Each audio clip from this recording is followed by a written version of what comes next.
Quelle joie de vous retrouver pour un autre message de 10 minutes sur le thème « Les secrets d'une vie bénie ». Si quelqu'un a une vie particulièrement bénie et devenue bénédiction, c'est la vie de Joseph, le patriarche Joseph, que je trouve dans les Écritures, dans la Bible et spécialement dans la Genèse, bien sûr, où il est question de sa vie.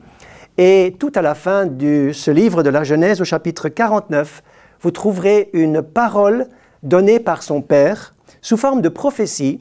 Et je vous la lis. Genèse 49, verset 22. Joseph est le rejeton d'un arbre fertile, le rejeton d'un arbre fertile près d'une source.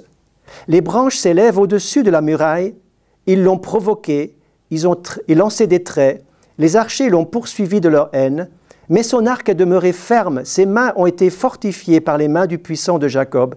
Il est ainsi devenu le berger, le rocher d'Israël. C'est l'œuvre du Dieu de ton Père qui t'aidera, c'est l'œuvre du Tout-Puissant qui te bénira des bénédictions des cieux en haut et des bénédictions des eaux en bas. La bénédiction qui vient d'en haut et la bénédiction qui vient d'en bas, ce sont les deux pensées maîtresses de ce petit message que je partage avec vous. L'image qui est donnée par le patriarche Jacob, son père, est donc l'image d'un arbre qui est d'abord un petit greffon qui a été greffé sur le tronc des patriarches, et qui va devenir un arbre majestueux, qui va avoir une grande envergure, qui sera planté près d'une source. Les racines vont être étendues en profondeur dans l'invisible vers la source, et ensuite ces branches vont dépasser la muraille. La vie de Joseph est l'histoire de quelqu'un qui ne s'est pas laissé arrêter par les nombreux murs qui ont cherché à le restreindre, à le bloquer dans sa marche en avant. Également, sa vie est devenue une telle bénédiction parce que le fruit de cet arbre magistral va dépasser largement les murs de son enceinte, les murs de son pays, et il va être une bénédiction pour les nations. Mais attardons-nous quelque peu sur ces fameuses sources d'en haut et les sources d'en bas. Les sources d'en haut, on peut imaginer que ce sont les bénédictions visibles, ce sont tous les encouragements qui peuvent nous arriver.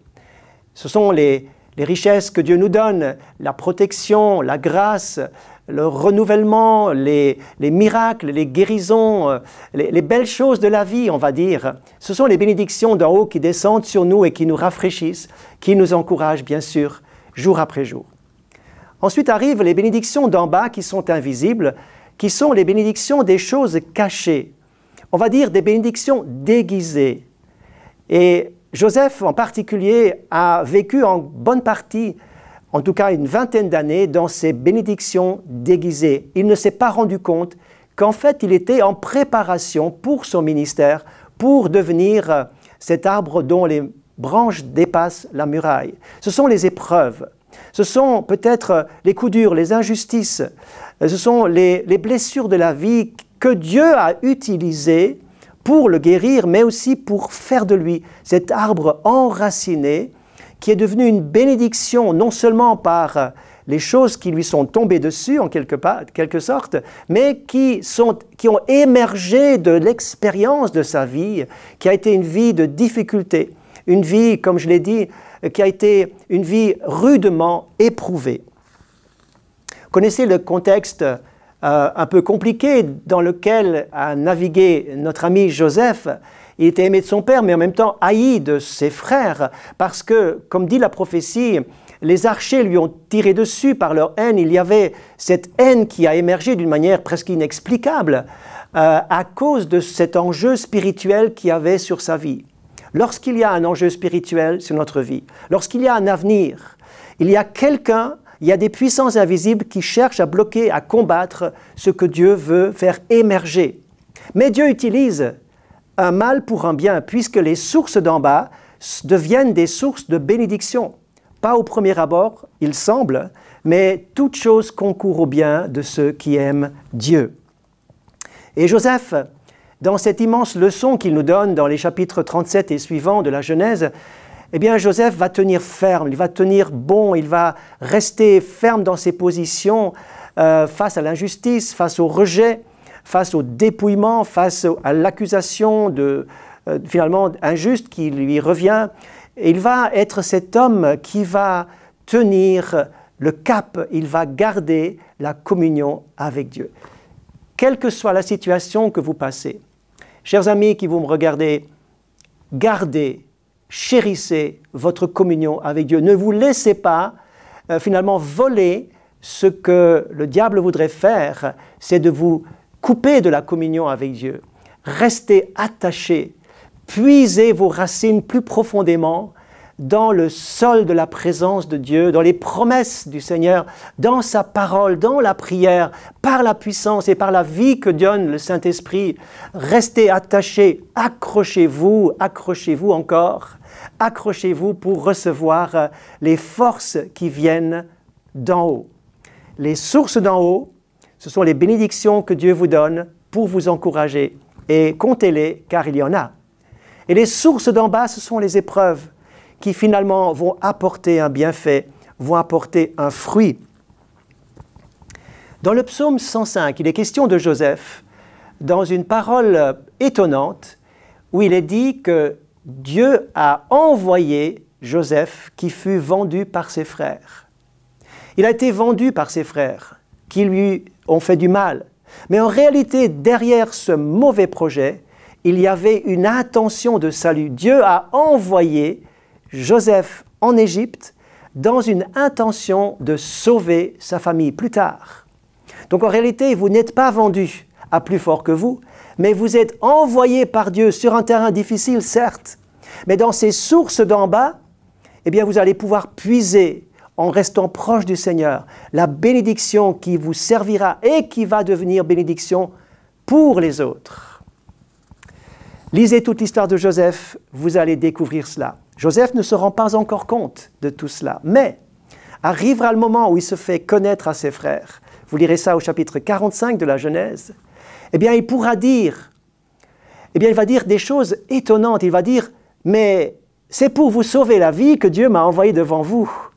Donc il va réaliser qu'il n'a pas été vendu, mais qu'il a été envoyé devant ses frères pour définitivement les sauver. Son cœur qui pardonne, son cœur qui est en voie de guérison, va pouvoir dire les sources d'en bas, les sources de l'épreuve, tout ce qui va sortir de cette épreuve, ça a été positif, et cela servira pour devenir une bénédiction pour les autres. Il va dire au verset 7 et 8 encore, « Dieu m'a envoyé devant vous pour vous faire subsister dans le pays. Donc ce n'est pas vous qui m'avez envoyé ici, mais c'est Dieu. Et maintenant ses branches s'élèvent déjà au-dessus de la muraille. Il deviendra ce berger d'Israël, ce patriarche qui a été nourri par les sources d'en haut et qui est devenu bénédiction par les sources d'en bas. » Alors, pour terminer, je voudrais rappeler ici ces secrets, ou ce secret d'une vie bénie. Soyez comme Joseph, cet arbre qui a été greffé, qui est attaché au tronc, qui est attaché à la base. Soyez attachés, soyez greffés, soyez fondés en Jésus. Soyez fondés dans sa parole. Soyez fondés dans le salut qu'il vous donne. Soyez fondés dans sa présence et restez fondés en plantant vos racines vers le courant d'eau, vers sa présence, vers ses promesses et dans la communion quotidienne avec lui. Et ensuite, soyez donc abreuvés par cette source invisible, soyez stables, tenez ferme contre vents et marées, par tout ce qui pourrait vous bloquer, tous les murs qui pourraient se dresser contre vous, tenez ferme. Dieu aura le dernier mot dans votre vie. C'est lui qui a une intention de salut pour vous et les vôtres et vos familles.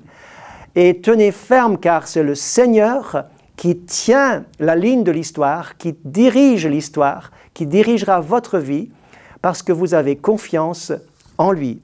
Et soyez ainsi stables, soyez bénis par les sources d'en haut et les sources d'en bas.